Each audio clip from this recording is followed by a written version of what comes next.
Bist du in das Thema Bushcraft neu eingestiegen oder bist bereits schon eine längere Zeit allgemein Outdoor und in Richtung Trekking unterwegs und denkst dir, Mensch, ein Spirituskocher, das wäre doch mal was.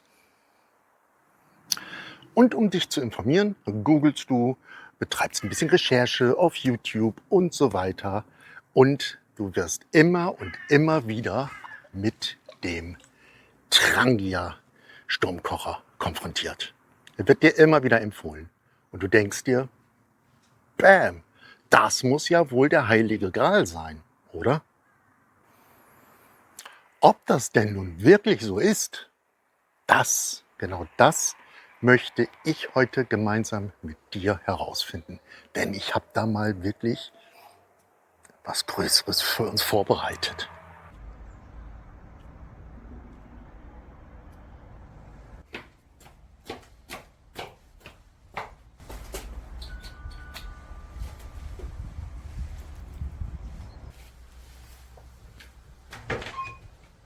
Oh, moin. Moin, ein Paket für Sie.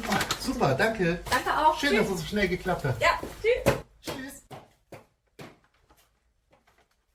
Cool.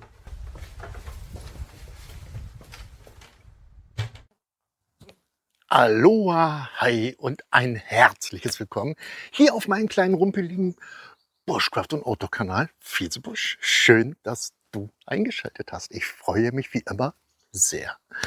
Okidoki, wie ihr es in der Anmoderation schon gehört habt, es geht um den heiligen Gral, angeblich um den Trangia Sturmkocher. Altbewährt, Ewigkeiten auf dem Markt. Und ein super Teil. Ich benutze ihn schon seit Ewigkeiten. Hat mich nie im Stich gelassen. Absolut prima. Gibt es gar nichts dran zu mäkeln. Aber es gibt natürlich auch Konkurrenten auf dem Markt. Und ich habe mal 4 Stück bestellt. Und ich möchte die mal gegen den Trangia antreten lassen. Und wie ihr seht, es herbstelt langsam. Und ich möchte diesen Vergleich, wo es dann darum geht, um Brenndauer, wie schnell wird Wasser erhitzt und so weiter, das möchte ich unter kontrollierten Bedingungen machen. Denn es gibt darüber schon viele Tests auf YouTube, aber die waren alle immer irgendwie draußen. Und dann teilweise auch bei Wind. Und das finde ich einfach nicht repräsentabel. Wir gehen dafür dann nämlich runter in meinen Bushcraft-Keller. Da weht kein Windchen. Und da haben wir absolut 100% kontrollierte Bedingungen. Und dann lassen wir diese 4 Herausforderer mal gegen den Trangia antreten. Was Dichtigkeit betrifft, Praktikabilität, Brenndauer allgemein und wie schnell ein Wasser erhitzt wird und so weiter. Das schauen wir uns dann mal genau an. Und ich bin da total gespannt drauf. Ich schiebe diesen Test schon Ewigkeiten vor mir her. Nicht, weil ich keine Lust hätte, aber ganz einfach, hat sich nie ergeben. Und eigentlich wollte ich diese Woche mit euch nämlich raus in den großen Busch und wollte mit euch schön draußen mal was kochen, was Leckeres. Aber das Wetter ist einfach so heftig unbeständig, dass das nichts wird. Und dementsprechend dachte ich mir, jetzt ist die Zeit für den Spirituskocher-Test. Außerdem gibt es noch einen kleinen Bonus. Pass auf. Was brauchen wir für den Spirituskocher? Richtig, Spiritus. Aber wie verhält denn sich das eigentlich mit Bioethanol? Denn das Zeug kann man sich manchmal sehr günstig bei so Sonderposten-Discounter schießen. Und ich habe das tatsächlich gemacht und das war so günstig, weniger als 50% von dem handelsüblichen Spiritus. Und ich war so leichtsinnig und habe mir dann gleich irgendwie 8 oder 9 Flaschen gekauft. Hab's aber noch nie ausprobiert, ob der Unterschied jetzt riesig groß ist zum Spiritus. Und auch das werden wir in diesem Test gemeinsam rausfinden. Wenn du Lust hast, ich habe richtig Lust, dann kommen wir runter in den Keller. Ich freue mich. Bis gleich.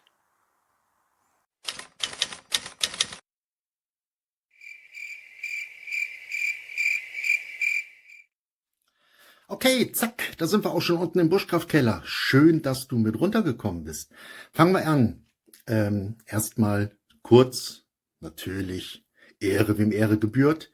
Hier der King, der sich heute den Herausforderern stellen muss. Der Trangia Sturmkocher. Aktueller Verkaufspreis bei Amazon. Ich blende mal kurz ein. 23,90 €.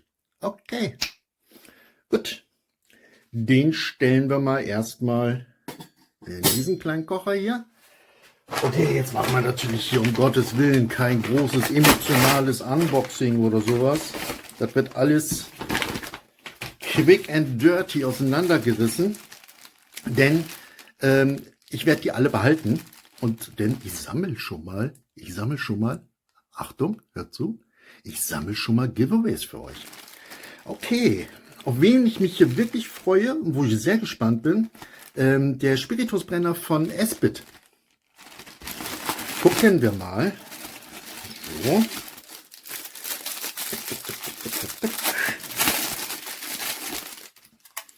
Okay, macht erstmal schon mal einen ganz guten Eindruck, ist aber irgendwie, der Trangia macht auf mich irgendwie einen stabileren Eindruck. Vielleicht täuscht das aber auch. Gucken wir mal einmal. Ey! Ui, passt so. Aha, okay, super schöne Gummidichtung, die ist wichtig. Fühlt sich irgendwie so ein bisschen leichter und dünner an als der Trangia. Aber okay, soll ja noch gar nichts heißen. So. Den Deckel finde ich schon mal sehr cool. Da komme ich natürlich etwas später, komme ich da drauf noch mal zurück. Denn der Trangia hat für mich eine einzige kleine Schwäche. Aber alles später. Der Esbit, der wird dann hier in der Mitte brennen. Gut. Was erwartet uns hier? Okay. Nehmen wir erstmal den hier. Das ist der El Cheapo von Red Camp. Kostet, ich blende euch das mal kurz ein, kostet 13,49 €. Hat aber eine kleine Besonderheit, denn das fand ich eigentlich ganz charmant und das soll ja hier auch quasi auch ein Vergleichstest und vielleicht auch eine Kaufberatung für Neueinsteiger sein. Hat hier so zwei charmante Details, wie ich finde. Erstmal einen Transportbeutel, der auch erstaunlich gut verarbeitet ist. Der ist richtig, richtig gut. Cool. Den kann man mit Sicherheit auch für was anderes benutzen. Aber der ist schon mal dabei. Und der hat dann auch schon gleich einen Ständer mit dabei. Für den Topf. Und ich habe den mal in grün ausgesucht. Den gibt es auch in Metallfarben. Oder glaube ich sogar in weiß. Müsst ihr mal schauen. So. Okay, das ist selbstverständlich asiatische Massenproduktion. Fühlt sich aber vom ersten Eindruck her an ziemlich wie der Esbit. Aha. So. Hat auch eine schöne Gummidichtung. Da bin ich auch mal gespannt. Das machen wir ganz am Ende oder irgendwann zwischendrin. Werden wir einen Dichtigkeitstest auch machen. Das finde ich auch ganz, ganz wichtig. Macht aber erstmal gar keinen schlechten Eindruck. So auf den ersten Blick. Cool. So, mal gucken, wie viel Abstand haben wir zum Boden. Okay. Werde ich gleich auf die Feuermatte stellen. So, das ist der El Cheapo. Und dann haben wir, ach ja, genau. Hier haben wir noch jemanden, der außerhalb der Konkurrenz läuft. Das ist ein Ultraleitkocher vom Hersteller Vika. Ich glaube, das ist auch ein China-Böller Plagiat zu irgendeinem teureren Kocher. Und der funktioniert eben halt mit so einem Carbon-Kohlefaserteil. Ist super, super, super leicht. Da ist er schon mal total, da kann ja keiner mithalten. Ist wirklich super leicht. und hat auch keine Gummidichtung wirklich. Der wird nicht dicht sein, da bin ich mir ganz sicher. Hat hier so eine Carbonmatte, kann ich rausnehmen. Nee. Wird mit Spiritus aufgefüllt. Soll angeblich gar nicht so schlecht sein. Der läuft so ein bisschen außerhalb der Konkurrenz hier. Ne? Der kann natürlich, den kann man natürlich nicht dem Trangia gegenüberstellen. Aber wie gesagt, vielleicht hat ja der ein oder andere Lust drauf. Und wir gucken mal, wie lange das Teil hier brennt und wie lange das dauert, damit einen halben Liter Wasser zu erhitzen. Denn das ist nämlich die Challenge. Okay, der kommt dahin. Und jetzt kommt der Kandidat, der mich persönlich am meisten interessiert.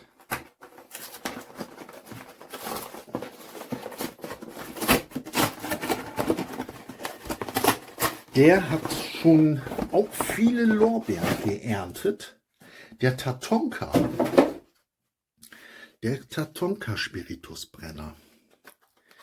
Der kostet, ich blende euch das mal ein, 19,36 €. Zack.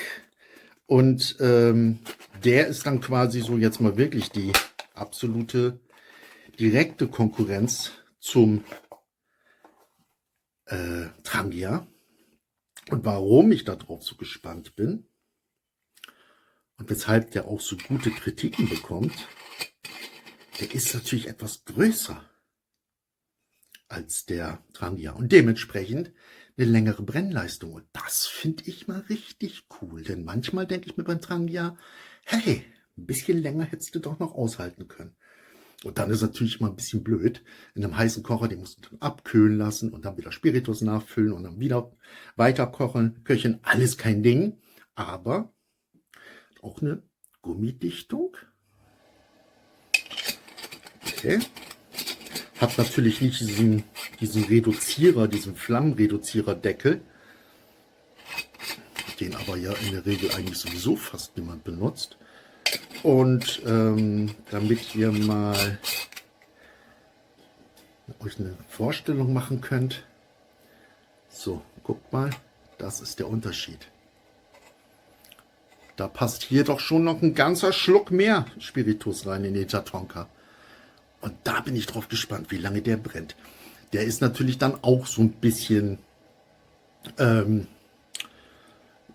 kein Kandidat für einen hundertprozentig direkten Vergleich, weil ist ja logisch, dass der länger brennt. Aber ich möchte wissen, wie lange brennt der Trangia bei einer vollen Ladung und wie lange brennt der Tatonka. Sind das wirklich nennenswerte große Unterschiede?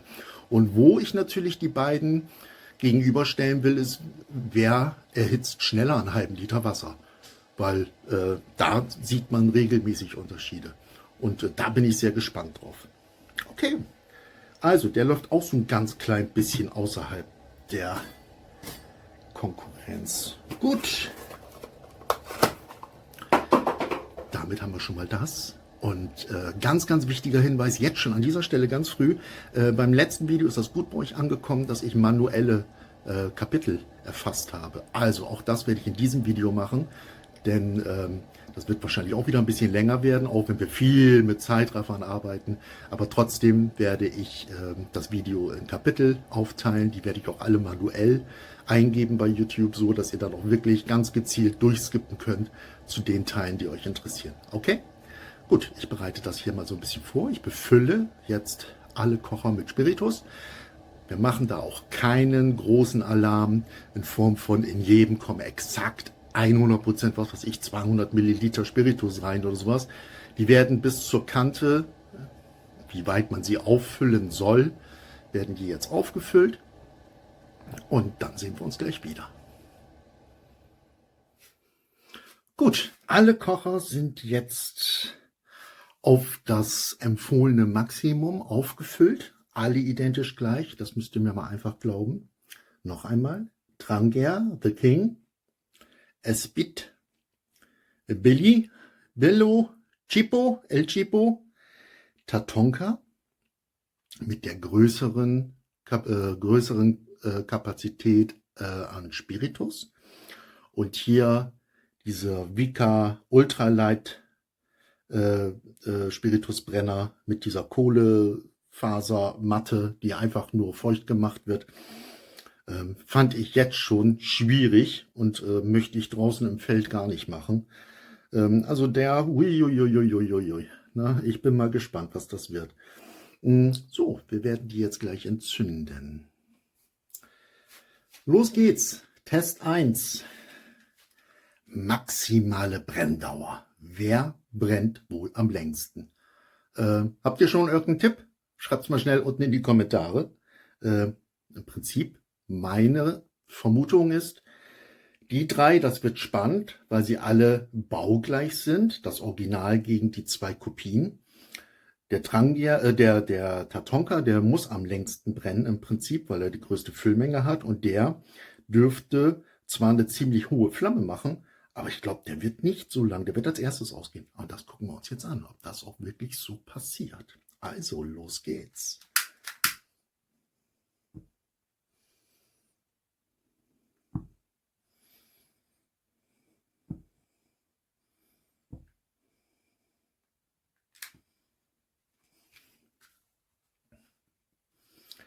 Und Start. Okay, natürlich machen wir einen Zeitraffer. Was natürlich jetzt schon auffällt, das seht ihr hier, ne?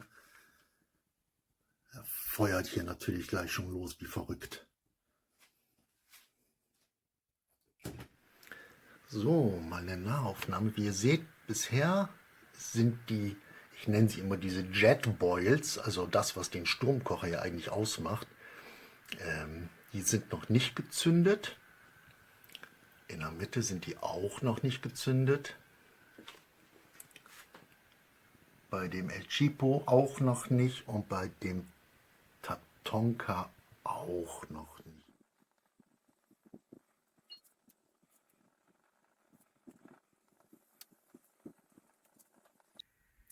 So, ich glaube, nach 4 Minuten sieht man schon mal einen ganz, ganz krassen Unterschied. Ja? Guck mal, wie der Trangia schon heizt oder die Flamme ausschlagen lässt. Der S-Beat sieht sehr lau aus. Der will nicht so richtig in die Gänge kommen.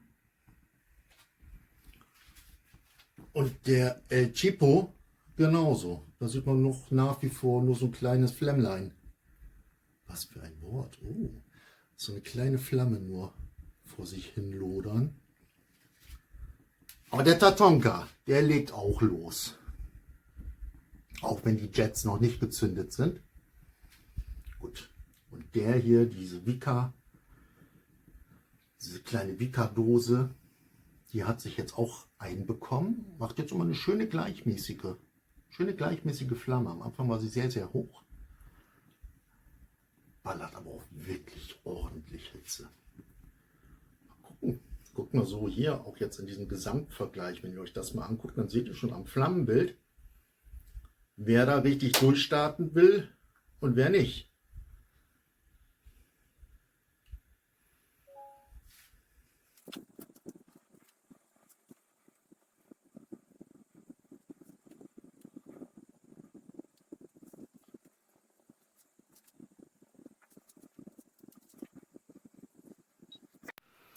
So, wir sind bei 6 Minuten 40 und ich glaube, es ist eindeutig zu sehen, Trangia ist voll am Start.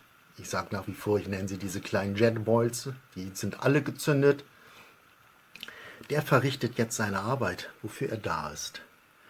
So, der S-Beat kommt auch langsam in die Gänge. Da sind noch nicht alle von diesen Jetboils gezündet, aber es fängt langsam an. Und was sagt hier der El Cheapo? Ja, der El Cheapo hängt immer noch hinterher. Da ist noch nichts gezündet. Und der Tatonka, ja, der fängt jetzt auch an. Na, der ist schon da drauf, der ist schon dabei. Der ist schon mittendrin, dass diese Jetboils alle gezündet sind. Cool. Spannend. Hier nochmal eine Gesamtansicht. echt interessant. Hätte ich nicht gedacht. Aber Feuer ist doch sowieso immer was Cooles, ne?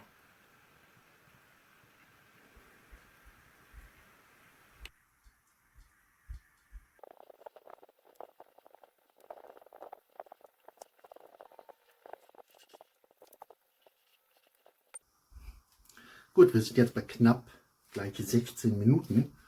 Ich hoffe, dass sich meine Kamera, die Tabletop-Kamera da oben, sich noch schnell abkühlt, denn die hat mir eben gerade eine Meldung rausgeschmissen. Zu warm, muss abgekühlt werden. Deswegen habe ich jetzt hier schon mal die Flammen logischerweise mal ein bisschen verteilt. Okay, also nach wie vor Trangia feuert wie die Hölle. Der Speed kommt jetzt langsam mal so ein bisschen in die Gänge, aber ja, guckt euch das Flammenbild an. Das ist gar nicht so jetzt wie hier bei dem Trangia, ne? Und der El Chipo hat die kleinste Flamme, aber einigermaßen kontrolliert.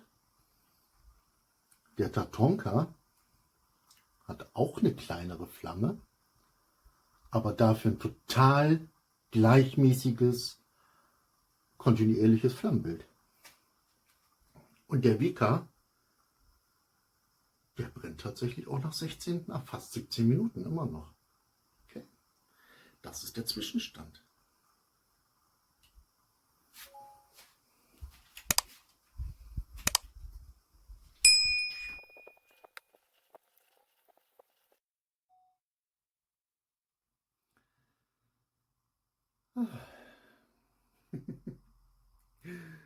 Bevor ich jetzt die ganze Aufnahme versau, ne, meine obere Kamera, die ist immer noch zu heiß.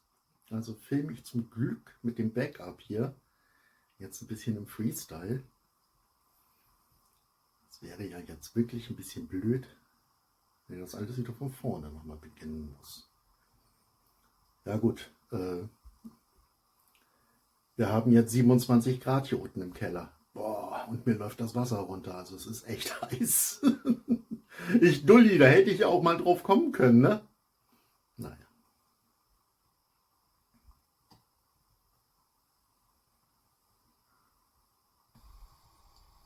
Ich hoffe, es ist für euch okay. Ich habe jetzt noch mal eben kurz die Kamera hier oben gewechselt, weil die andere ist immer noch zu warm und immer noch zu heiß. Ich hoffe, das geht jetzt mit der hier gut. Also bitte wundert euch nicht, wenn die Perspektive so ein bisschen anders ist. Aber das, worum es geht, ich denke, das kann man alles noch super erkennen, oder? Gut, wir sind jetzt bei rund 24,5 Minuten. Ich bin immer noch beeindruckt. Ich habe ja sonst keine Vergleiche gehabt, was der Trangia liefert. Ne? Nach wie vor Top-Flamme. Der Speed, der enttäuscht mich total. Na, was heißt denn enttäuscht mich total? Wenn ich die anderen jetzt nicht hätte, wenn ich den Trangia nicht hätte und den El Chipo da jetzt nicht hätte, dann würde ich den auch klasse finden. Ne? Aber ich glaube, das sagt ja alles, der Vergleich. Na, jetzt bin ich auch wirklich froh, dass ich das Video gemacht habe, weil ich habe mir nämlich schon gedacht, Mick, macht das wirklich alles einen Sinn oder machst du das eine Wissenschaft für irgendwas, wo du gar keine großen Unterschiede siehst? Nee, ich bin der Meinung, bam. Und El Chipo holt jetzt auch auf. Ja, einziger Unterschied bei dem El Chipo ist, ich weiß nicht, ob ihr es seht, ich kann natürlich jetzt nicht die Kamera da reinhalten, aber seht ihr das? Da, der blubbert von innen. Die anderen sind total still, da ist nichts los. Aber der blubbert tatsächlich so ein bisschen. Ja gut, soll jetzt ja nichts Besonderes heißen. Und bei 25,30 ist der Vika ausgegangen. Okay, das werde ich mir schon mal gleich notieren. Hat aber bis dahin auch einen guten Job gemacht.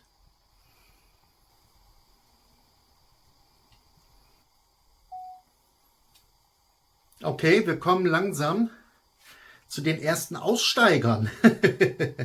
Guckt, der Trangia ist in seinen Endzügen bei rund 27,5 Minuten. Das ist vielleicht der Preis dafür, dass er eine konstant, die ganze Zeit eine konstante, stramme, kräftige Flamme hatte. Der Speed lodert weiterhin vor sich hin mit dieser etwas breiteren, etwas unkontrollierteren Flamme. El Chipo, der hat immer mehr aufgeholt. Das Flammenbild sieht immer noch gut aus. Ist auch noch ordentlich Spiritus drin, so wie ich das sehen kann. Und der Tatonka ist natürlich klar, dass der sowieso logischerweise aufgrund der höheren Spiritusmenge länger aushält. Aber ich bin gespannt, wie lange. Ne? Aber es ist schon so ein Wechselbad irgendwie, ja. Am Anfang war für mich der El Chipo völlig raus. Der Trangia war von Anfang, der ist jetzt aus.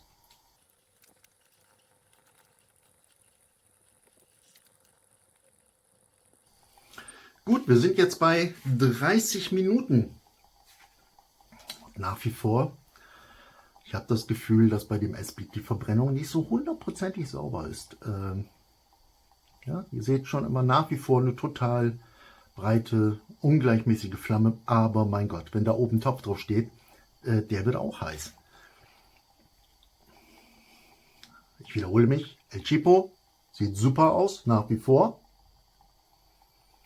Und der Tatonka, der hat eigentlich die kleinste Flamme, aber dafür total regelmäßig. Eine total regelmäßige, einfach eine stabile, regelmäßige Flamme. Finde ich nicht schlecht. Der S-Beat-Kocher, er kämpft. Er kämpft. Mit seinem letzten Tropfen Spiritus will er die Flamme noch halten. Der wird gleich ausgehen. Aber 36,5 Minuten. Das ist schwer in Ordnung. Und noch ist er nicht vom Spielfeld. Aber da kann ich schon mal ganz klar sagen, nie im Leben hätte ich geglaubt, dass hier El Chipo sich so gut schlägt. So, der S-Beat brutzelt noch ein bisschen vor sich hin. Das war's. Er ist durch damit. 37 Minuten und 20 Sekunden. Kann sich trotzdem sehen lassen. Wir sind sage und schreibe bei 40 Minuten und 30 Sekunden. Und El Chipo brennt immer noch. Super. Ich weiß jetzt nicht, ob das subjektiv ist, eigentlich nicht, aber ich habe das Gefühl, je länger der brennt, umso besser brennt er. Also, der hält sich wirklich wacker, oder? Okay, bei 41 Minuten und rund 10 Sekunden wird die Flamme schwächer. Also es ist jetzt nur noch eine Frage von Sekunden, denke ich, bis er ausgeht. Aber eine echte Überraschung. Sag ich mal ganz, ganz klar. Eine totale Überraschung. Okay, jetzt bei 42 Minuten und 30 Sekunden ist der Red Camp, der El Chipo Kocher, auch durch damit, hat sich tapfer geschlagen. Gut, der Tatonka ist natürlich völlig klar, höhere Spiritusmenge. Den lassen wir jetzt bis zum Schluss durchköcheln, weil mich interessiert natürlich, ob der Unterschied so riesig groß ist, ob es sich vielleicht lohnt, den dann auch einfach mitzunehmen, um mit einer Füllung möglichst lange etwas vor sich hin köcheln zu lassen. Mittlerweile gehen wir mit dem Tatonka auf die 50 Minuten zu. Und wenn ich reinschaue, da ist sogar noch ein bisschen Spiritus drin, den man so erkennen kann. Ich tippe mal, ich tippe auf 53 Minuten. Okay, mit den 53 Minuten wird es dann doch nichts. Aber egal. Immer noch ein bisschen Flamme, wie ihr seht. Doch, hat einen echt guten Job gemacht. Das muss man schon sagen. Na, komm. Ja, ist noch ein bisschen was. Und das Schöne ist, es ist hier unten im Keller, ne, unter echt kontrollierten Bedingungen. Ne, draußen, das hätte alles verfälscht mit Wind. Ja, ein bisschen Flamme ist noch. Komm, 52, jawohl, jawohl.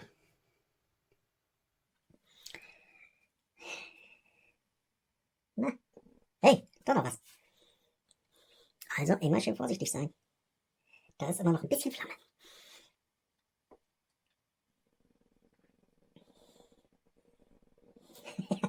Der erholt sich nochmal. Der will doch die 53 voll machen. Wetten? Das ist unglaublich.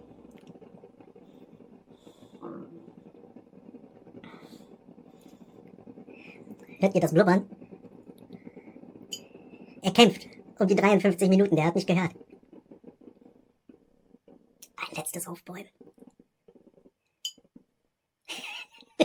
Wie kann man an sowas nur so viel Spaß haben? Gut. 53 Minuten und 30 Sekunden. Und jetzt ist aus. Bäm! Cool.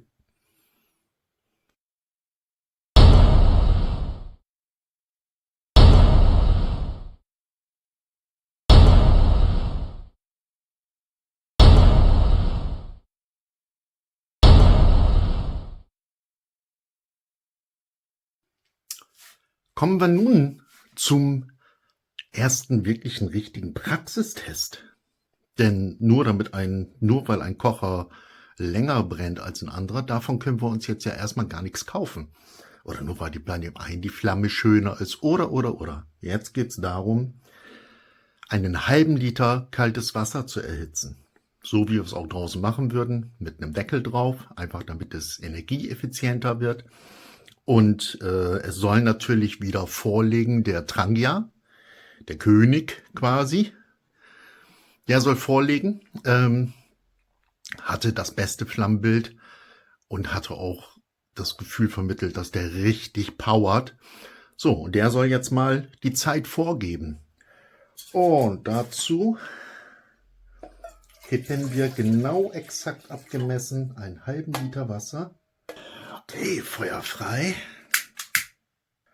So, Flamme kommt.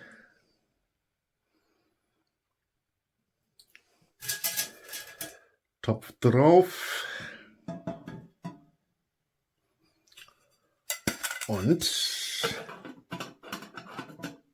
ab geht's.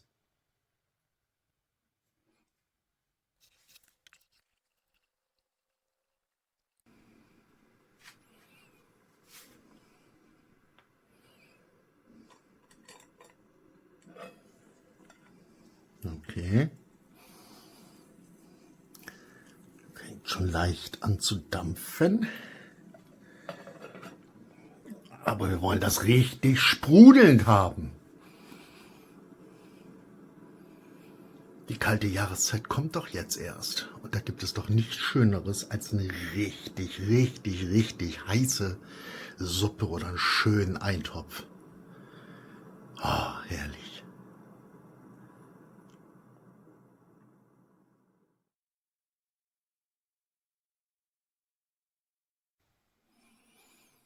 Gut, machen wir weiter mit dem S-Bit. Jetzt gibt's auch das volle Programm. Ich wollte eigentlich erst nur den El Chipo und den Trangia. Nein, jetzt machen wir das volle Programm. Das interessiert mich jetzt, für wem das alles viel zu umfangreich und zu detailliert ist. Gar kein Problem, dafür habe ich euch ja die Kapitel angelegt. Schaut mal unten. Ja, dann könnt ihr einfach durchskippen. Also, der Trangia hatte 8 Minuten gebraucht und eine Gesamtbrenndauer hatte er von 28,15. Also mit dem Trangia hätten wir sprudelndes Wasser gehabt und hätten noch 20 Minuten weiter köcheln können. Und da gucken wir jetzt, wie der S-Bit sich verhält, der ja vorher in dem Dauerbrenntest mit 37 Minuten 20 ja fast 10 Minuten länger brannte als der Trangia, aber nicht so schön und nicht so kraftvoll. Und da bin ich jetzt mal gespannt, ob sich das auch auf dieses Wasserkochen auswirkt. Halber Liter Wasser, genauso wie vorhin. Feuer frei. Füllmenge genauso wie beim Trangia. Ich würde sagen, bei dem Stand haben wir das Wasser auch auf den Trangia gestellt. Also, Esbit, jetzt zeig mal, was du kannst. Deine unregelmäßige Flamme völlig egal war, was du jetzt mit dem Wasser hier machst. Okay. Let's go.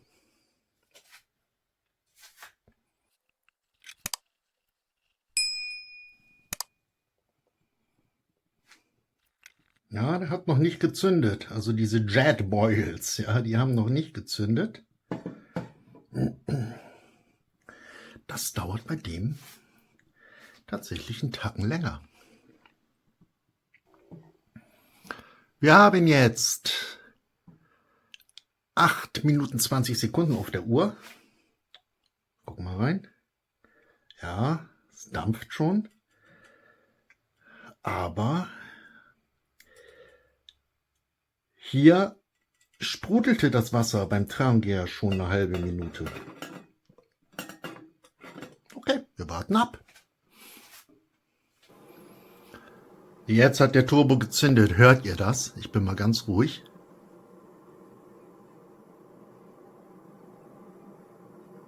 Jetzt geht's ab. Jetzt geht's ab.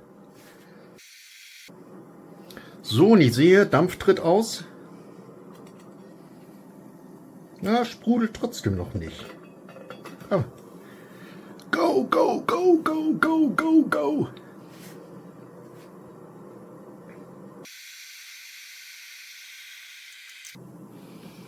Immer noch nicht so ganz. Aber wenn man da jetzt mal reinschaut in den Kocher, ne, da ist die Flamme jetzt schon richtig stabil und schon sehr cool. Jawohl. Da haben wir's. Sprudelt. 10,45 würde ich sagen. Super. Bevor wir nun zu dem Red Cap, zu dem El Cheapo, zu dem günstigsten Kocher im Vergleich kommen, habe ich eine kleine Bitte an dich. Wenn du bis hierhin geschaut hast und dir hat schon ein bisschen was gefallen, dann würde ich mich wahnsinnig über ein Abo von dir freuen. Das wäre absolut super. Und wenn du dir noch nicht sicher bist oder es dir noch nicht so super gut gefallen hat oder vielleicht auch gar nicht, dann würde ich mich freuen, wenn du mir bis zum Ende des Videos noch eine Chance gibst. Du kannst dann ja über die Kapitel durchskippen. Und wenn es dir dann immer noch nicht gefallen hat und du das alles hier Murks findest, dann freue ich mich sogar über einen Daumen nach unten von dir. Denn dann weiß ich, Mick, hast Murks gemacht, interessiert keinen oder du machst irgendwas falsch. Immer bitte vergesst nie, ich bin nach wie vor noch ganz frisch und neu hier in diesem ganzen Business und tue mich da noch ein bisschen schwer, manchmal auch die Länge zu finden, wie viel Erklärung notwendig ist, wie viel nicht, was ich mir sparen könnte und so weiter, um vielleicht noch ein bisschen effektiver zu sein und für euch unterhaltsamer. Und wenn es dir ganz am Ende oder bis jetzt schon gut gefallen hat, Mensch, dann freue ich mich natürlich auch super, super doll über einen Daumen nach oben. Und wenn du das Ganze vielleicht gar noch mit Worten untermauern möchtest, boah, das wäre für mich dann der heilige Gral in Form eines Kommentars, wenn du mir den hinterlassen würdest. Okay, so viel zwischendurch eingeworfen und weiter geht's. So, der Esbit hat sich ja gar nicht so schlecht geschlagen, aber eigentlich, so für mich, für mein Empfinden, hat er sich so geschlagen, wie ich es eigentlich erwartet hätte. Wenn man den anfänglichen, diesen Dauerbrenntest da ein bisschen berücksichtigt. Aber alles gut, jetzt bin ich gespannt. Der müsste jetzt nämlich eigentlich dem Trangia etwas mehr Konkurrenz machen. Und ob das so ist, das werden wir jetzt sehen. Ich hätte echt nicht geglaubt, dass ich an sowas hier eine Freude entwickle und auch eine Spannung sich bei mir breit macht. Ich dachte, das wäre viel, viel trockener eigentlich, das Thema, und gar nicht so eindeutig oder nicht mit solchen Erkenntnissen. So, guck mal, der fängt schon gleich doch schon sehr viel besser an. Von Anfang an fängt er schon besser an zu brennen. Natürlich haben diese Jets Boils, ja, die kleinen Löcher haben noch nicht gezündet. Aber das war bei den anderen ja genauso. Okay. So. Deckel drauf. Abfahrt. Na, was denkt ihr? Wird er schneller sein als der Esbit-Kocher? Oder vielleicht sogar schneller als der Trangia? Ich bin gespannt.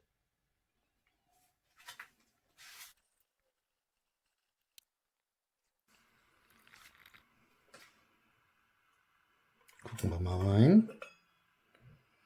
Okay, dampft schon leicht.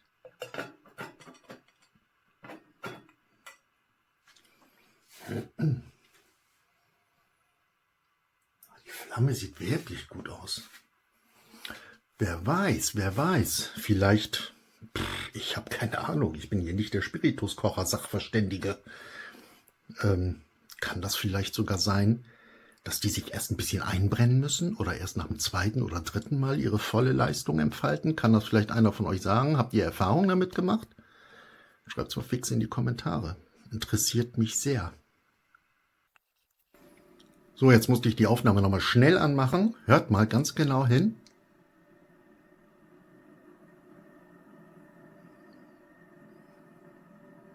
Da geht ordentlich was ab.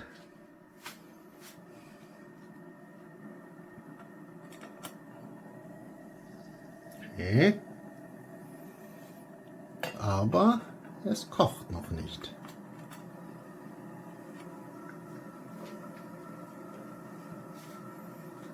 Auf jeden Fall macht er am meisten Geräusche.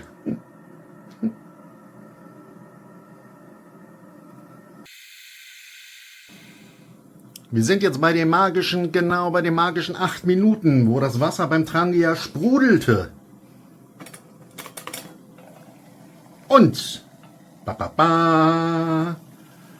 guckt mal, exakt 8 Minuten und 10 Sekunden und es sprudelt hier genauso. Das nenne ich mal eine fette Überraschung. El Chipo hält mit dem König Trangia mit.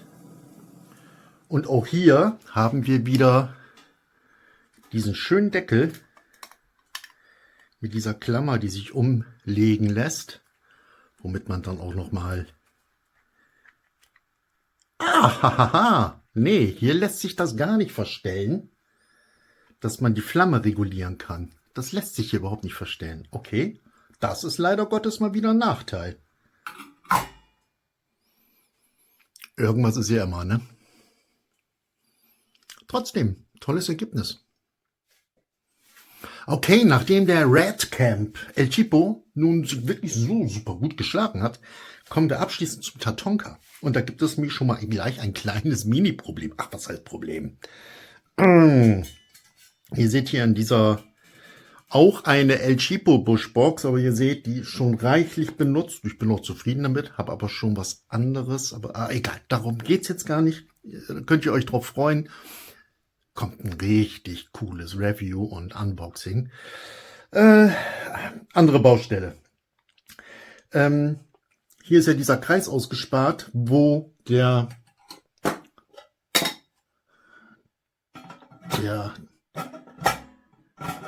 Trangia und auch der Esbit einfach so super locker schön reingepasst haben. Und hier, tja, geht nicht. Ja, also ich denke mal, fühlt sich an wie 1 mm, 1 mm, 2 mm, die da fehlen. Aber das macht nichts. Ich habe das mal eben nachgemessen von den Abständen hier, weil der Test macht ja auch keinen Sinn, wenn der Topf in unterschiedlichen Höhen über der Flamme steht. Aber das kommt hier richtig gut hin. Denn ich habe jetzt mal eben hier die kleine Bushbox hier, die benutze ich nämlich in der Regel viel lieber, wenn ich nur mit dem Spirituskocher unterwegs bin, weil sie immer zu klein ist. Und so baue ich mir die normalerweise auch zusammen für den Trangia. Und da passt der Tatonka super rein. Und ich habe mal eben im Zollstock nachgemessen, die Entfernung von den Jet Boils, ja, oder der Flamme bis zur Auflagefläche für den Topf ist exakt genauso hoch wie hier. Also haben wir trotzdem einen super Vergleich. Das wird jetzt also das Testergebnis nicht beeinflussen. Gut,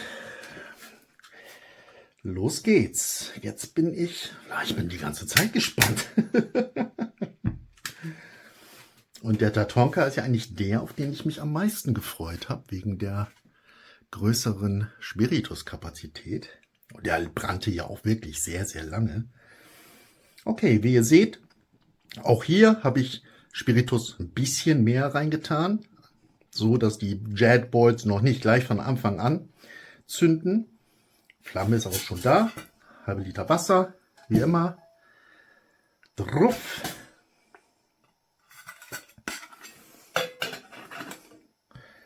Jo. Reset und auf geht's. Auf geht's.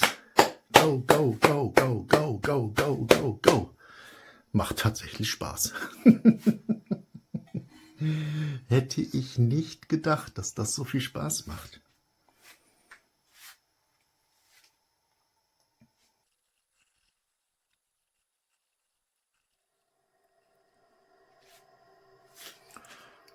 Hört ihr jetzt schon die Geräusche? Also da ist richtig, unterm Topf ist richtig was los.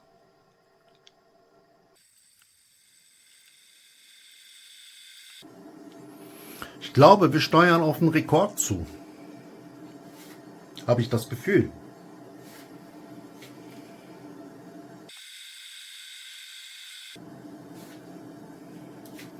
Gucken wir mal rein. Oh, es fängt schon an. 5, 6 Sekunden noch. Wird ein Rekord, definitiv. Ganz sicher. Ganz sicher. Voilà. 7 Minuten 30. Na, wie cool ist das? Nächste Überraschung, mit der ich überhaupt nicht gerechnet hätte. Wow, cool. Tatonka, schnellster Kocher bis jetzt. Und ich bin wirklich begeistert von diesem Flammenbild. Ist das nicht großartig? Perfekt. Gucken wir mal, ein bisschen Wind machen hier.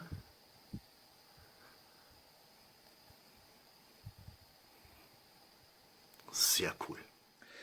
Ich habe jetzt ein wenig mit mir gehadert, ob ich diesen Vika nicht auch noch ausprobieren sollte. Das Teil überzeugt mich irgendwie so gar nicht. Es ist federleicht, ja, für Ultralight Backpacking. Ich weiß, sowas kann auch zu einer Passion werden. Gewicht, da noch 1 Gramm zu reduzieren, da noch. Das kann auch zu einem speziellen Hobby werden, ja. Alleine nur die Gewichtsreduktion. Da ist man mit dem Teil natürlich ganz weit vorne. Wiegt wirklich fast gar nichts. Hier ist im Deckel ist hier so ein Gummi, flexibles Gummi eingelegt. Da bin ich mir aber sehr sicher, dass der nicht dicht hält. Und guckt mal, ich bin wirklich jetzt nicht rabiat mit dem Teil umgegangen. Das ist mir nicht runtergefallen, gar nichts. Und ich bin jetzt auch nicht irgendwie ein ausgeprägter Grobmotoriker. Schon Beulen im Deckel. Nette Idee. Ich kann mir auch vorstellen, dass er ziemlich gut und schnell heiß macht. Aber dann bist du immer darauf angewiesen, das Teil ausbrennen zu lassen. Und du kannst es nicht befüllt mitnehmen. Und du kannst es nicht befüllt oder mit einem Restspiritus wieder einpacken. Also das ist für mich eine Sache, bin ich nicht davon so überzeugt. Ist im Prinzip wirklich nicht so schlecht, die Idee. Aber für mich für mich und für meinen Geschmack und auch für meine Art und Weise, wie ich dann unterwegs koche, passt dieses Konzept einfach gar nicht. Aber vielleicht für irgendjemand von euch, das geht definitiv in meinen Giveaway-Karton. Also, irgendwann werdet ihr den wieder auf dem Kanal sehen zur Verlosung. Und ist kein Billigzeug, ne? Kostet auch, ich meine, dass der, wo lag der? Ich muss mal eben schnell gucken. Vika, ja, 15 Euro. 15 Euro für so eine kleine Aluminiumkiste, Dose. Na gut, das Geld hätte ich mir vielleicht auch sparen können. Naja gut, auf der anderen Seite, vielleicht wird sich irgendwann jemand drüber freuen.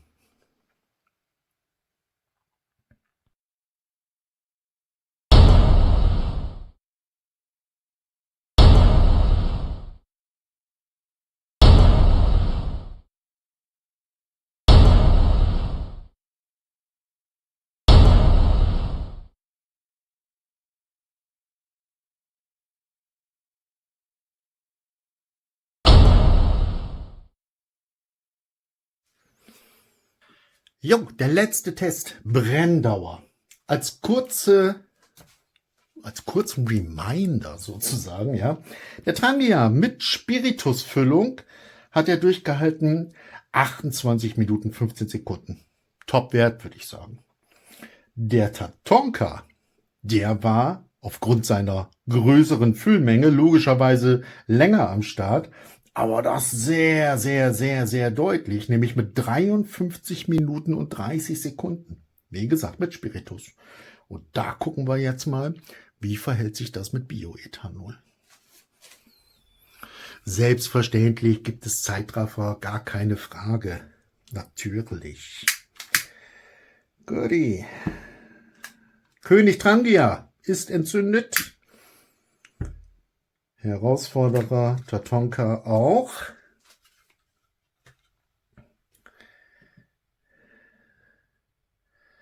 Reset. Beide Flammen lodern. Dann kann es abgehen, oder? Wie ist euer Tipp?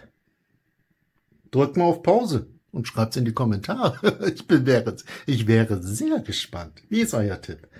Also, auf geht's.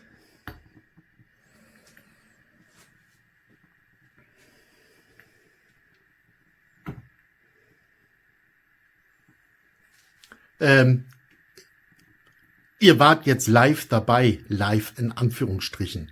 Wir haben jetzt 20 Sekunden. Guckt mal.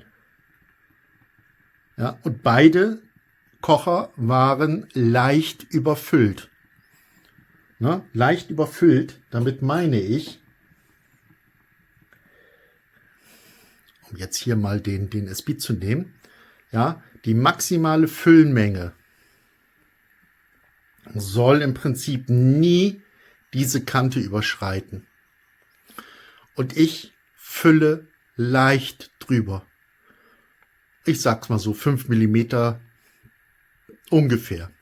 Ich fülle leicht drüber, dass bis hierhin Spiritus oder der Brennstoff da ist. Ne? Macht das einen Sinn? Keine Ahnung. Ich bin aber einfach so darauf konditioniert, Ressourcen sind wichtig. Ressourcen mitnehmen. Und ob ich da jetzt einen großen Schluck Spiritus oder Bioethanol oder was weiß ich für einen Brennstoff drin habe. Ein großer Schluck ist ein großer Schluck. Fertig. Ja, ich habe das dann lieber gerne dabei. Okay, nur so viel zum Thema überfüllt. Und guckt euch das an. Das ist jetzt mal schon mal ganz krass. Das hätte ich normalerweise auf der Seite erwartet.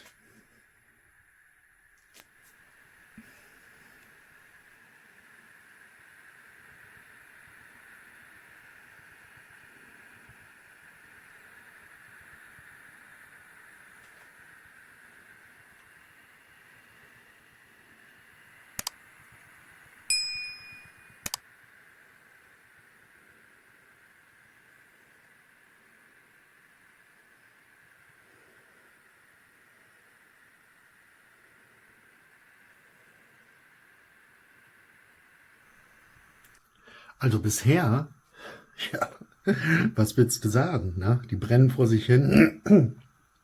Doch, es gibt aber was zu sagen. Zumindest etwas zu sagen, was ich sagen möchte.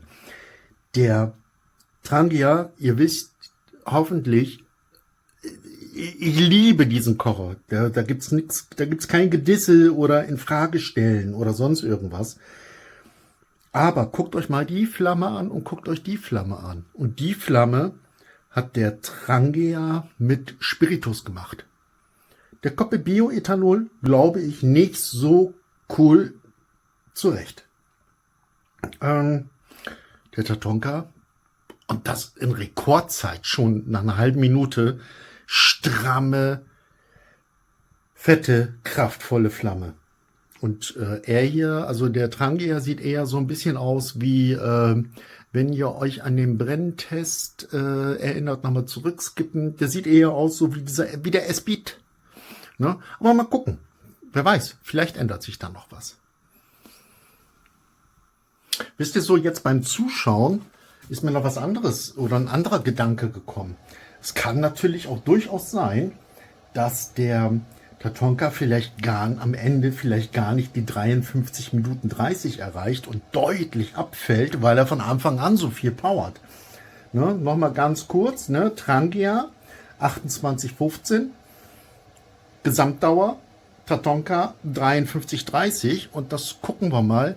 Kann sein, dass der natürlich auch jetzt deutlich früher vielleicht abfällt, weil er verbrennt das Bioethanol zwar super gut, aber powert natürlich von Anfang an ohne Ende wie verrückt und hat dann irgendwie, was weiß ich, deutliche Einbußen in der Brenndauer.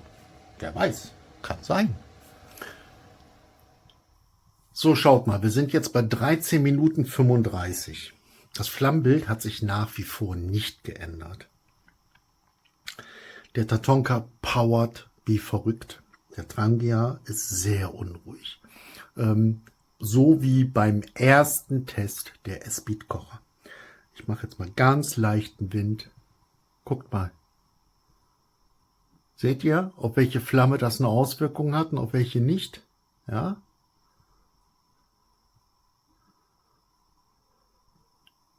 Das ist schon, denke ich mal, deutlich, oder? Gut. Und jetzt gucken wir mal ganz im Detail. Denn beim Trangia haben nicht alle Jetboils, ich mag es ja schon gar nicht mehr sagen, das verrückte Wort, nicht alle hundertprozentig gezündet. Das zeige ich euch jetzt gleich nochmal kurz in der Detailaufnahme.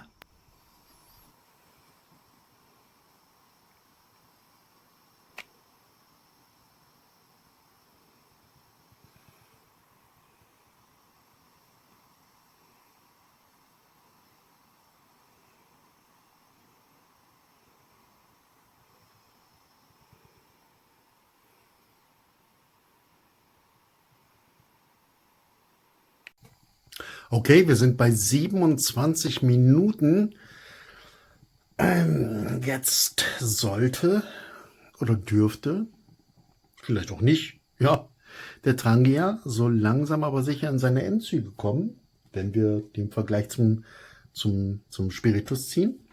Und es wird auch schon so, es ist auch schon so. Ne? Also die, wieder mal mein Lieblingswort, Jetboils sind aus. Quasi irgendwie wie auf Knopfdruck bei 27 Minuten. Und es flackert jetzt noch kurz vor sich hin. Und das ist aber trotzdem ja immer noch Flamme. Deswegen zählen wir das auch. Und lassen den komplett ausgehen. Trangia, seht ihr selbst, feuert nach wie vor. Ich habe aber irgendwie das Gefühl, weil ich habe ja eine leicht andere Perspektive als ihr, wenn ich von oben so reinschauen kann, dass die Dauer nicht ganz so lang sein wird wie mit Spiritus. Aber okay, wir lassen uns nach wie vor überraschen. Gucken wir mal. Trangia kämpft noch. Jetzt ist er bei der Zeit, wo er bei Spiritus aus war. Also im Prinzip schon mal, letztendlich, wir haben schon ein Ergebnis. Jetzt ist er aus. 28,30. Also mit Bioethanol länger als mit Spiritus. Das ist doch schon mal ein Ergebnis, oder? Dafür war das Flammenbild aber nicht so toll. Trotzdem, Ergebnis ist Ergebnis. Danke. Cool, Trangia. Uiuiui, ob der Tatonka jetzt noch knapp 15 Minuten durchhält, das wäre natürlich wow. Denn er hat von Anfang an, bam, Mörderflamme gehabt. Lasst uns abwarten. Bei der letzten Kamerasequenz hatte ich schon gedacht, ui, jetzt wird's ein bisschen... Aber ihr seht, 50 Minuten 45 und der Tatonka feuert immer noch. Ob die Jetboils nach wie vor am Start sind und wie die Flamme nach wie vor aussieht, das seht ihr jetzt gleich nochmal kurz in der Detailaufnahme bei 51 Minuten. Krass, oder?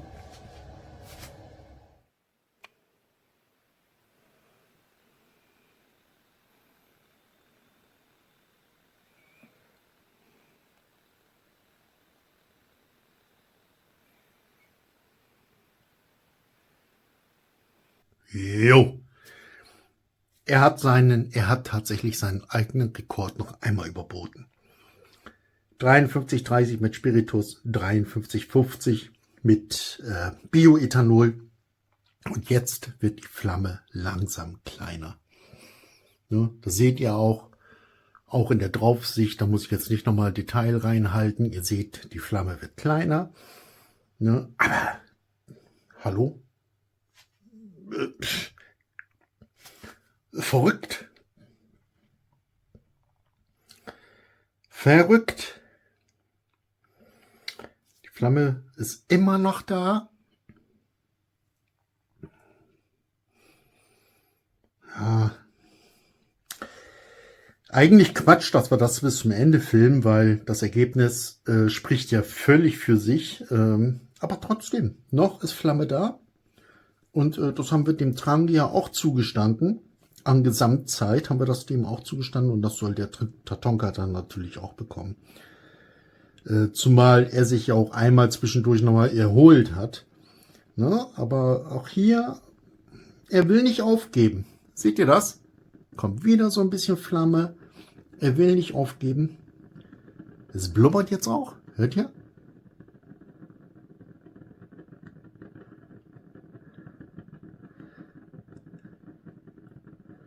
Das ist ein tapferer Herausforderer. Der will wirklich. Guck mal hier, auf einmal. Der will wirklich. Auf einmal kommt da mal so ein bisschen Flamme. Ein Aufbäumen.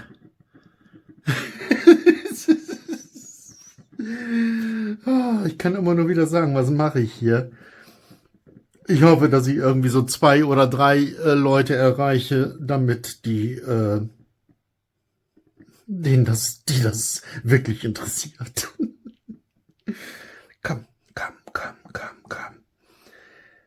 55,50. Fast eine Stunde. Und von Anfang an, bam, super Flamme. Das ist schon krass. Das ist schon sehr, sehr krass. Na, so, jetzt haben wir die allerletzten Züge. Ui, immer noch heiß. Aber das war's dann jetzt auch gleich. Ja, der kämpft sich wirklich ganz, ganz weit runter. Da waren die ganzen anderen Kocher alle schon durch damit. Die haben sich nicht so lange gequält, die Flamme aufzugeben. Und ob ihr das glaubt oder nicht, ist immer noch ein bisschen Flamme dabei. Na. Hey, da willst du nach wie vor deine Hand nicht reinhalten. Und.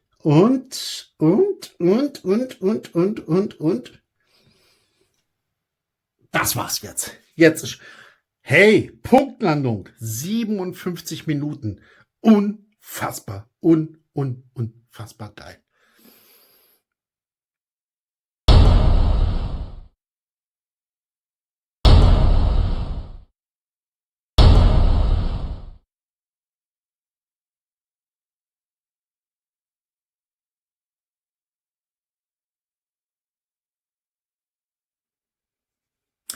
Okay, der Trangia, wir fangen mit dem Trangia wieder an.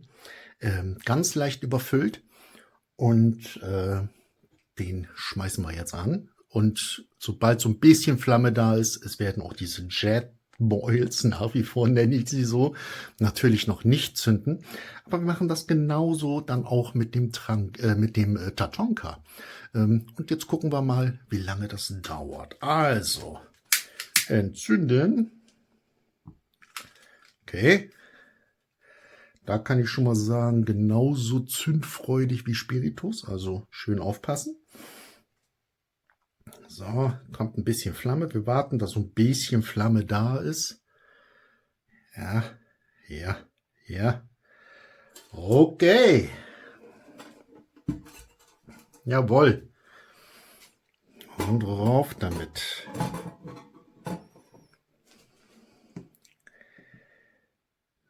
So. Und go!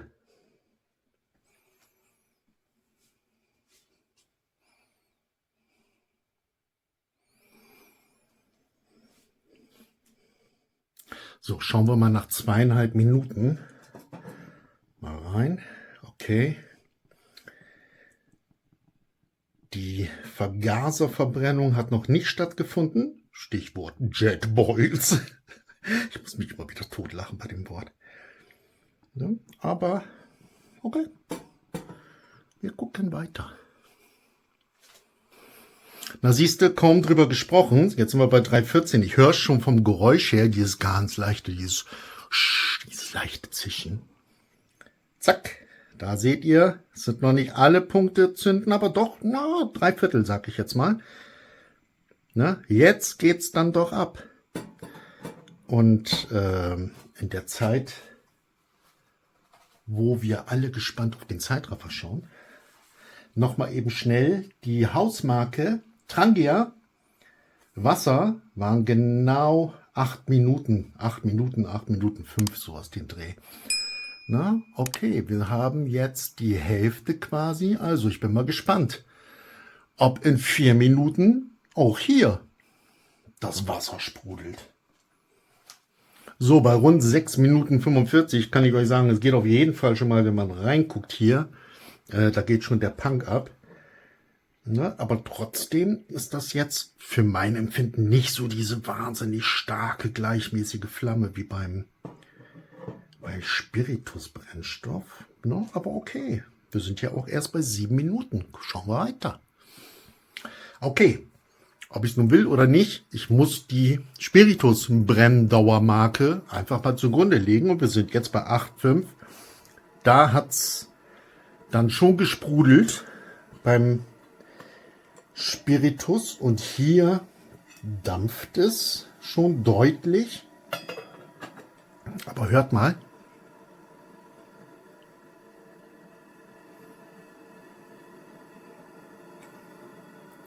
Hört ihr es? Da geht's jetzt schon ab. Jetzt 1 Minute später, sind bei 9 Minuten 10 Sekunden. Guck mal, und das ist das, was ich meine. Die Flamme wird jetzt auch schon sehr viel besser. Und ihr hört, da will schon was loskochen. Ist aber noch nicht ganz so weit. Okay, der erste Dampf tritt über die kleinen Löcher aus.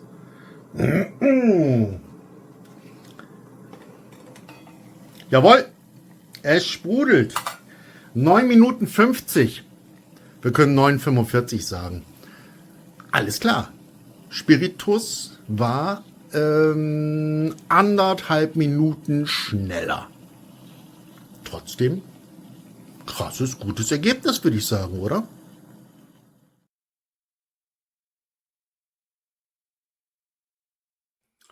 Kommen wir nun zu dem Test Tatonka mit Bioethanol.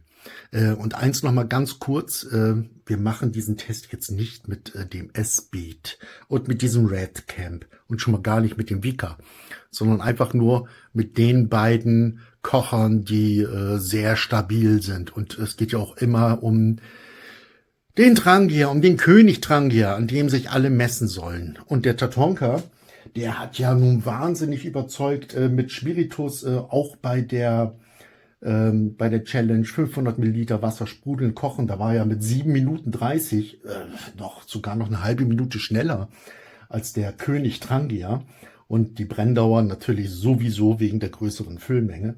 Und genau deshalb soll er sich jetzt auch mit Bioethanol, mit dem Trangia messen. Und das machen wir jetzt. Wie beim Trangia auch, ein bisschen überfüllt.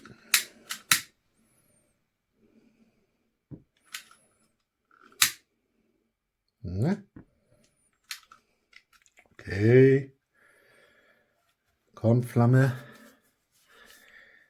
Komm, wachse ein ganz klein bisschen. Okay, geht schon los. Reset. Frisches Wasser, eiskalt. Drauf.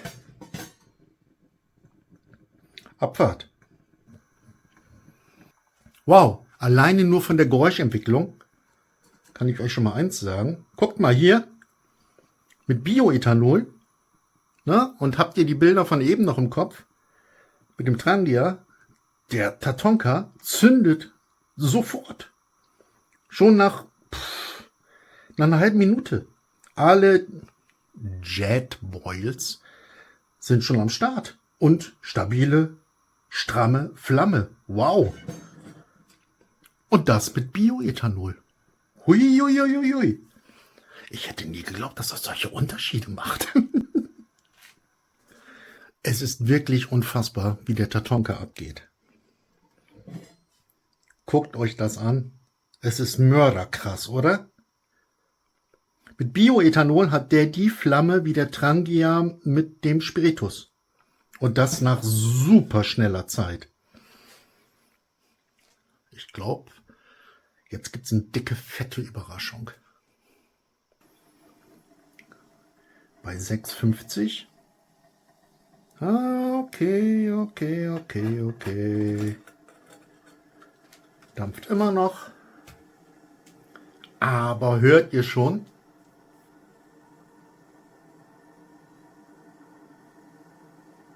Was da passieren will?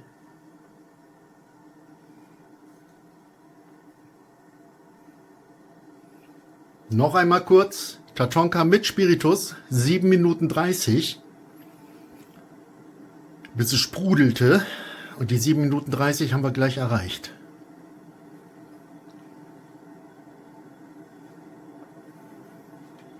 Sind wir leicht drüber. Aber hier tritt schon der erste Dampf aus. Komm, lass uns reingucken. Ganz kurz davor.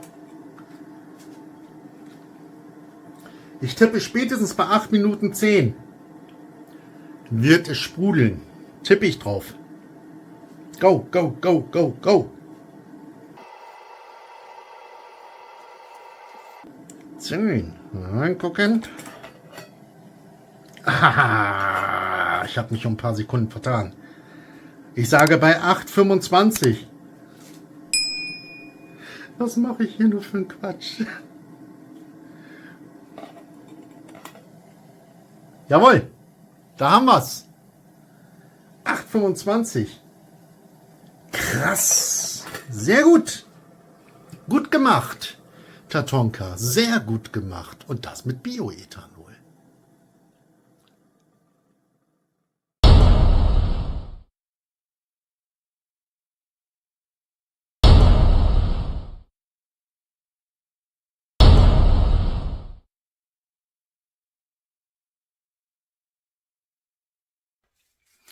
An dieser Stelle noch einmal ich versuche es sehr, sehr kurz zu machen, warum überhaupt Dichtigkeit aus meiner Sicht völlig wichtig ist.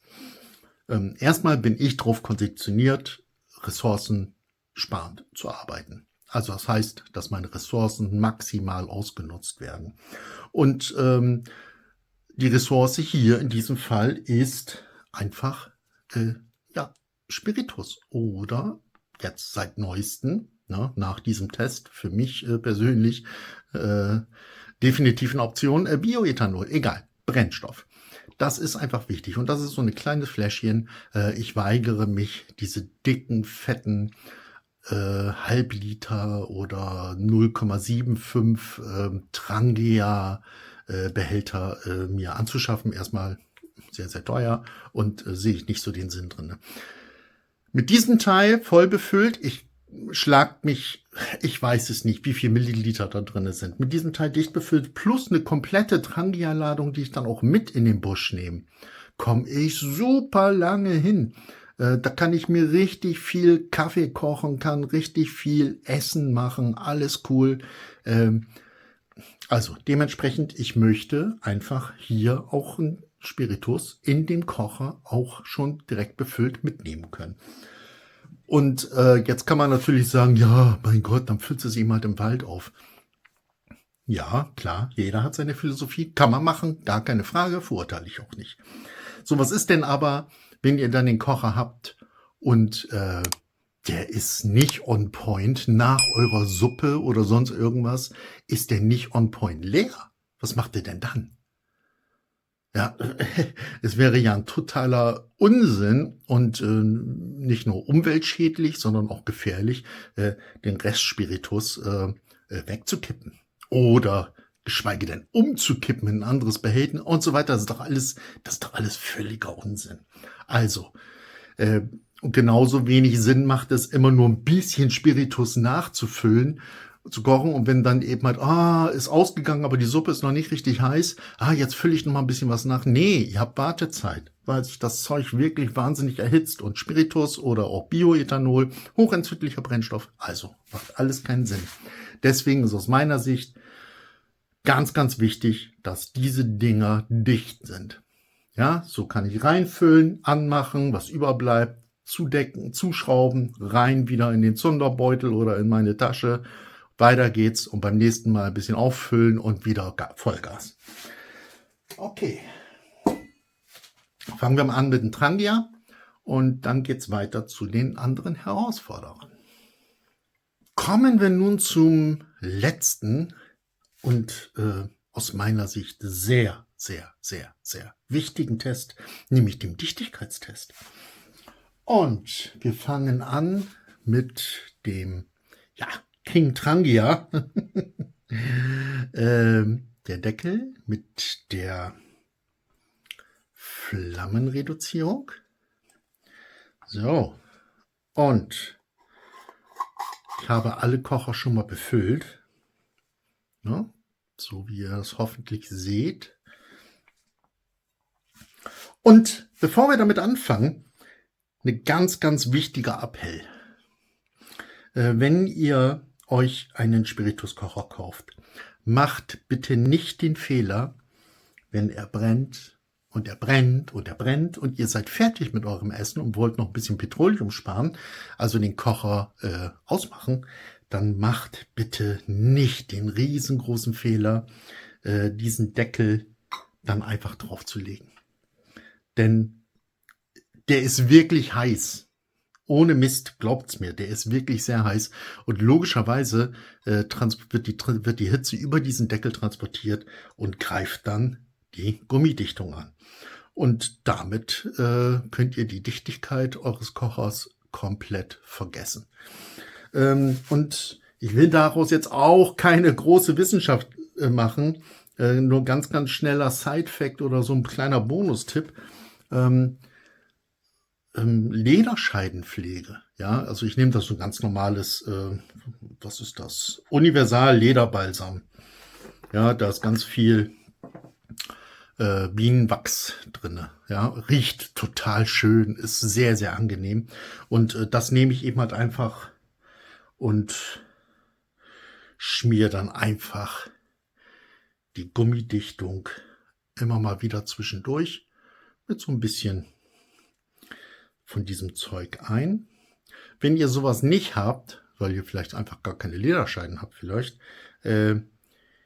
dann Faustformel, nehmt alles, was ihr euch auch ins Gesicht schmieren könnt. Also sprich Nivea oder Bübchencreme oder irgendeine Fettcreme oder sonst irgendwas. Völlig egal. Lasst euch da auch nicht von irgendwelchen Dingen oder Aussagen irritieren, von wegen, da sind Alkohole drin oder da sind irgendwelche Sachen drin, die diesen Gummi aufweichen können. Hallo, es ist eine Dichtung für einen Spirituskocher. Ja, und Spiritus wird auch zum Reinigen und so weiter benutzt. Das ist schon ein aggressives Zeug. Also, Trangia, König Trangia, da kann ich euch sagen, der Langzeittest hat ergeben, ich benutze ihn schon seit Monaten, seit ganz vielen Monaten. Ach, letztendlich benutze ich ihn schon seit über 2 Jahren. Und immer mal wieder ein bisschen die Dichtung gepflegt und einfach in den Deckel eingesetzt. Fertig aus, die Maus, alles schick. Und es kommt ja nicht selten vor, dass der Trangia mit Spiritus, also dass der unbefüllt ist. In der Regel ist der immer befüllt.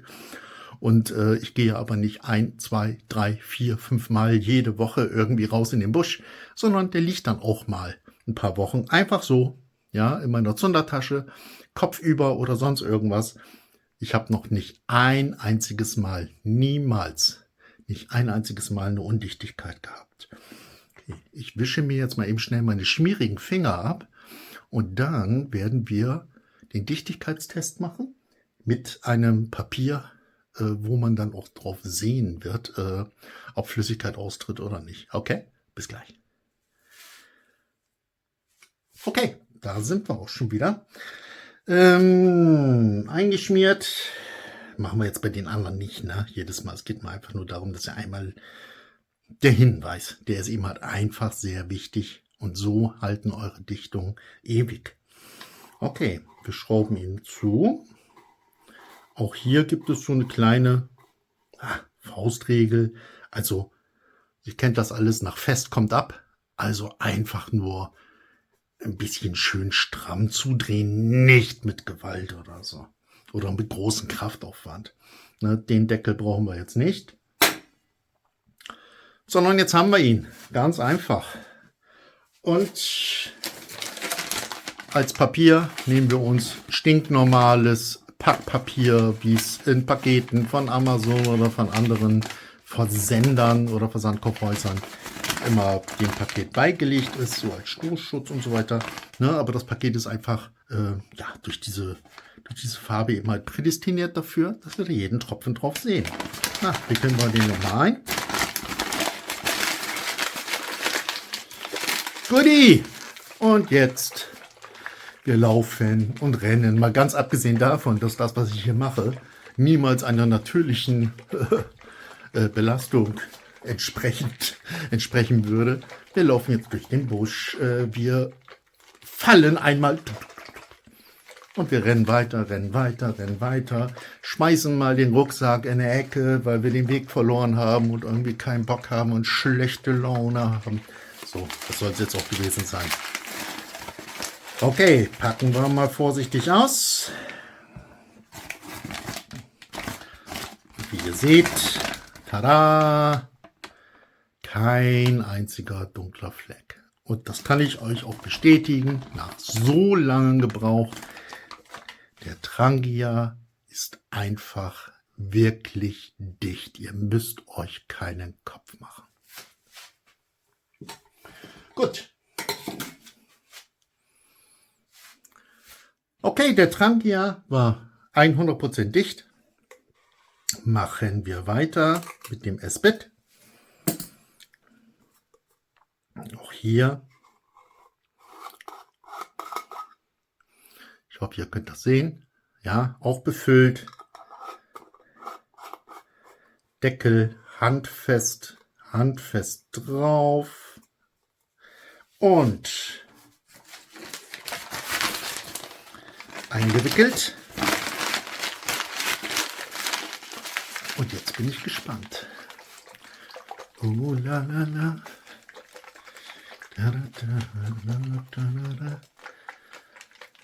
Ui, nochmal gestolpert. Rucksack in die Ecke geschmissen. Alles Belastung. Totaler Bullshit, werde ich in der Praxis nie haben. Schauen wir mal.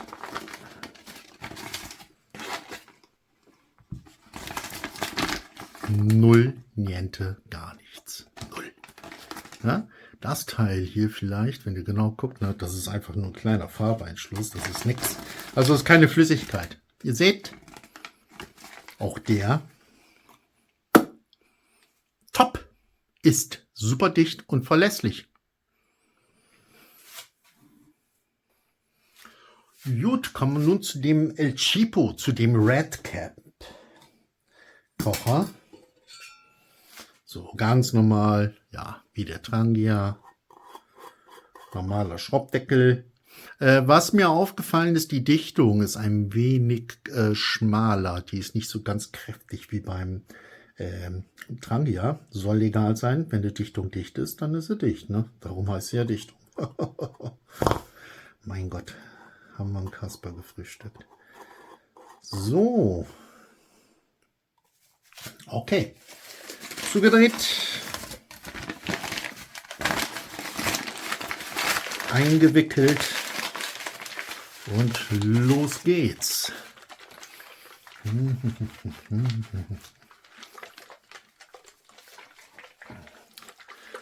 Zack, zack, zack. Ah, Baumwurzel. Ui. Rucksack weggeschmissen. Gut. Guck mal nach.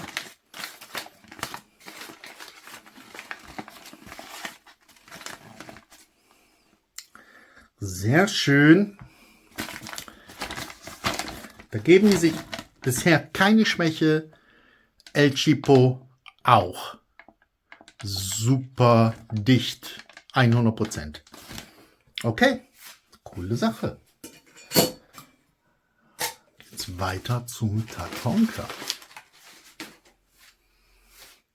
So, da haben wir ihn, den Tatonka. Schauen wir mal eben kurz auf, dass ihr seht, dass Flüssigkeit da ist. Ja. Die Dichtung hier, die kommt dem Trangia sehr, sehr nah. Ne, aber ganz geschmeidig raus rein. Wie gesagt, braucht Pflege, Dichtung prima.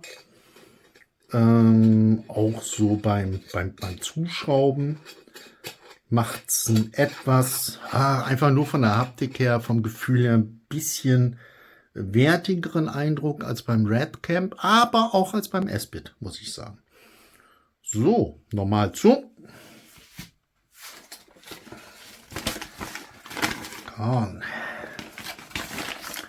Dann wickeln wir die Schnuckelchen doch auch mal ein.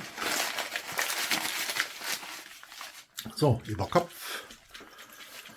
Lalalala, lalala. Wieder mal die obligatorische Baumwurzel. Am Camp angekommen, den Rucksack ins Eck geschmissen. Okay, Kocher raus und gucken. Hat sich da was getan?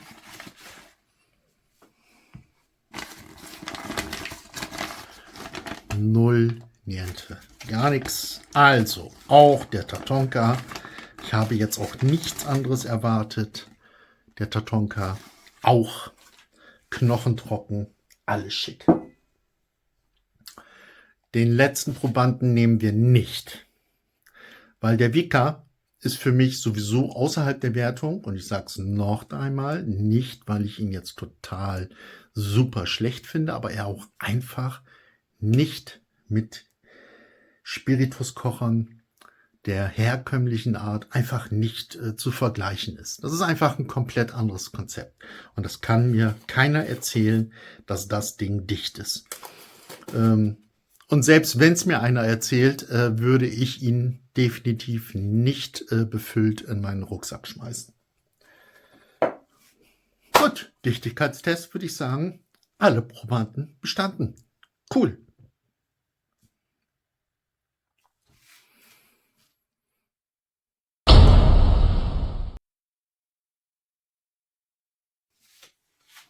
Kommen wir nun zum Fazit.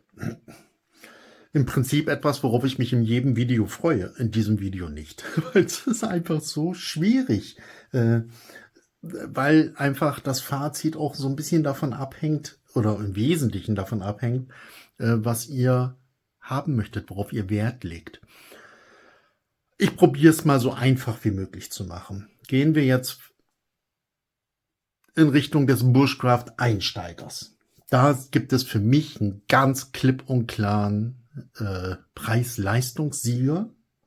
Und das ist der Red Camp. Der El Cheapo. Völlige Überraschung. Wartet mal, ich gucke nochmal eben schnell auf meinem Zettel. Kostet 13,49 €. Ist ausstattungsmäßig ganz weit vorne. Hat einen Flammenreduzierungsdeckel, wo ich im Video noch gesagt hatte, als wir den getestet haben, hallo, ist ja ein Fake, geht ja gar nicht, Flammenreduzierung. Doch, das geht doch. Das ist einfach nur ein bisschen, ich sag's jetzt mal, sportlich verarbeitet. Also man muss einfach nur ein bisschen mehr drücken und schon kannst du die Flamme reduzieren, wie du willst. Super, wirklich super, super cool. Was nicht so cool ist, dass diese Kante doch recht scharfkantig ist. Also du schneidest dich damit nicht auf, fühlt sich aber nicht sexy an. Der Kocher an sich, sehr, sehr identisch mit dem Trangia. Ja, gibt's nichts dran zu mäkeln, alles gut verarbeitet. Dichtigkeitstest komplett gut abgeschlossen. Von der Leistung her auch richtig stark. Schaut einfach in die Kapitel bitte, was die Brenndauer betrifft, was die Leistung beim Erhitzen von 500 Milliliter kaltem Wasser betrifft. Völlig in Ordnung. Eine recht gute, stabile Flamme. Nicht ganz so, aber doch schon stramm. Alles cool. Plus einen Untersetzer oder einen Ständer, der wirklich tatsächlich ganz, ganz toll verarbeitet ist. Da gibt's nichts, woran ihr euch schneiden könntet. Das ganze Teil ist sehr, sehr schön pulverbeschichtet. Gibt es in den Farben Grün, Schwarz und Metallfarben. Toll. Und Kocher steht da drinne, total perfekt. Alles cool. Sehr, sehr cool. Und man glaubt es nicht, tatsächlich ein Aufbewahrungsbeutel. Und der ist auch kein Schrott, sondern der ist richtig schön vernäht und hat einen ganz, ganz angenehmen Stoff. Also fühlt sich total wertig an. Also der Beutel ist schon ein großes Kino. Und ich denke mal, in der ganzen Kombination für den Preis seid ihr sehr, sehr gut mit dabei und habt höchstwahrscheinlich einen besseren Deal getätigt, als wenn ihr euch direkt den Trangia kauft. Sag ich jetzt mal so ganz vorsichtig. Ne? Langzeittest kann ich nicht beurteilen. Trangia bin ich immer so ein bisschen voreingenommen, weil den Trangia, den habe ich schon ganz, ganz, ganz, ganz lange Zeit im Einsatz und immer top, immer top. Aber das hier, ist schon cool. Aber bitte nicht günstiger. Denn es gibt diese El Cheapos auch schon für 3, 4, 5, 6, 7, 8 Euro. Und ganz, ganz oft steht dann auch in den Rezensionen, ist nicht dicht. Und dann ist das ganze System schon wieder Murks. Also eine richtige Hitparade. Ihr merkt es schon, die wird es einfach nicht geben. So richtig, wirklich. Wir haben den S-Bit. Von dem habe ich mir am meisten erhofft als Alternative zum König Trangia. Und der hat mich, das kann ich sagen, mit Abstand am allermeisten enttäuscht. Und da sage ich auch, nicht kaufen. Ganz tollen Deckel. Jetzt werdet ihr sagen, ja super, sagt er, Spirituskocher voll für Müll, aber der Deckel ist toll. Nee, der Deckel ist eben halt einfach, das ist diese Flammenreduzierungsgeschichte. Und da ist der einfach sehr, sehr gut verarbeitet. Und für mich persönlich ist diese Flammenreduzierungsgeschichte tatsächlich ein großes Thema. Ich weiß aber, dass das ich behaupte jetzt mal einfach ganz sportlich, 90% überhaupt gar kein Thema ist. Für mich ja. Deckel, toll, aber was nützt dir der tollste Deckel, wenn der Kocher einfach ja, abspackt, sage ich jetzt mal. Schlechte Brennleistung, schlechte Dauerbrennleistung, schlechte Erhitzungsbrennleistung, ein ganz schlechtes Flammenbild hier unten im Buschkraftkeller, ohne Wind, ohne alles. Sorry, nein. Und das mit dem großen Namen Esbit, nee. Aus meiner Sicht, bitte, bitte, bitte kauft den nicht. Auch wenn er gar nicht mal so teuer ist mit 12,97 €, aber bitte lasst die Finger davon, macht keinen Sinn.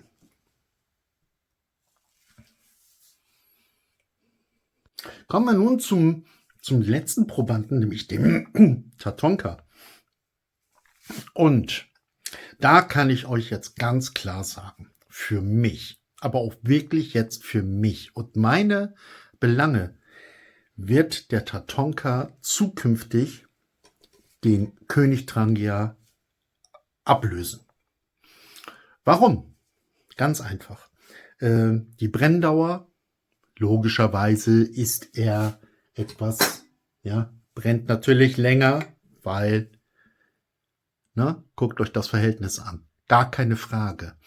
Aber genau in welchem Verhältnis er länger brennt, das ist schon krass. Das ist sehr, sehr krass. Und auch die Leistung generell, also wie schnell ein Wasser erhitzt wurde, da war er wirklich deutlich vor dem König Trangia. Und Brenndauer, ja, logischerweise sowieso, aber auch, wie gesagt, im Verhältnis unfassbar lang. Und der hat ja nicht das doppelte Fassungsvermögen wie der Trangia. Und die Flamme war top. Durchgehend top. Ne? Und ein letztes Mal, die Jetboils haben so schnell gezündet. Und das war einfach eine tolle Verbrennung. Also sehr, sehr effektiv. Das ist für mich jemand, der mit dem Brennstoff Spiritus, aber auch mit Bioethanol, das hat er ja nun bewiesen, super effizient umgeht. Und dementsprechend, was das betrifft, ganz klar zukünftig meine erste Wahl. Na klar, ich habe euch in dem Praxisteil des Videos oder des Brenners gezeigt, er passt nicht. Der wird also auch nicht in irgendwelche Sturmkocher-Sets passen, die für den Trangia ausgelegt sind. Da kommen wir ganz am Ende noch mal kurz zu. Nein, passt er nicht. Und er geht auch so einen eigenen Weg. Denn wenn wir jetzt mal den Deckel abschrauben und wir würden den Kocher so auf den Boden stellen und den Trangia nehmen und stellen ihn auch mal so auf den Waldboden, ja, natürlich unter Berücksichtigung sämtlicher Sicherheitsmaßnahmen. Und dann haben wir hier diese Topfkreuze, die man ja wirklich El Cheapo-mäßig für einen ganz, ganz schmalen Taler kaufen kann. Ehrlich gesagt, ich habe sie exakt ein einziges Mal benutzt, danach nie wieder. Weil mir ist dieses System einfach viel zu wackelig, nein, geht nicht. Ne? Ich habe kein gutes Gefühl dabei. Aber das passt zum Beispiel auf dem Trangia super. Ich habe es auch auf den anderen beiden getestet. Passt auf beiden Kochern perfekt. Aber jetzt guck mal. Da passt gar nichts. Na? Also es passt nicht. Man müsste da mit einem Dremel ran und hier ein bisschen noch was rausfräsen und so. Also ist ja alles ein Blödsinn. Ich benutze es eh nicht. Also, das ist eine kleine, ja, ich sag's mal so, das ist eben halt, da geht Tatonka seinen eigenen Weg irgendwo. Und übrigens kein Billigzeug aus asiatischen Ländern, sondern Tatonka ist sogar eine deutsche Firma, ein deutscher Hersteller. Aber was die Brenndauer betrifft, was die Flamme und was die Brennstoffverwertung für mich vorne, ganz weit vorne. Schön wär's, wenn der Tatonka natürlich noch einen so einen Flammenreduzierungsdeckel irgendwie hätte. Ne? Und den hat er nicht. Das ist der Nachteil. Und deshalb denke ich mir schon fast, dann wird es am Ende natürlich ein ziemlich teurer Kocher, weil der Tonka kostet 19,36 €, wenn ich jetzt den Deckel vom Speed nehme. Aber so richtig toll passt der auch nicht drauf. Alles cool, habe ich gar kein Problem mit, ne? So weit, aber das Problem ist immer ein bisschen der Transport. Okay, gut, kannst du ein Gummiband drum machen, aber das ist mir auch schon wieder alles zu viel. Ein Gummiband lässt du da mal schnell im Wald liegen, ist auch wieder alles so viel Fisselzeug. Ne, auf der anderen Seite denke ich mir, wenn man hier drinnen in den Deckel mit ein bisschen Gaffer-Tape so 2, 3 Runden macht, dann wird der auch drüber passen, dass er einfach so drauf ploppt. Und dann den Trangia mit seiner Langzeitleistung und dann mit einer flammenreduzierten Öffnung. Ich glaube, dann bist du richtig gut unterwegs. Oder ich bin für mich richtig gut unterwegs, denn ich mag das gerne draußen gemütlich und geschillt kochen und mir nicht jedes Mal ein Dreibein aufbauen und dass einfach so viel Energie rausgeht, aber ich einfach nur den Topf ein bisschen höher stelle, damit nicht alles anbrennt, sondern ich finde es eben halt ganz cool, im Prinzip einen regelbaren E-Herd oder Gasherd oder wie ihr es auch nennen mögt, dabei zu haben.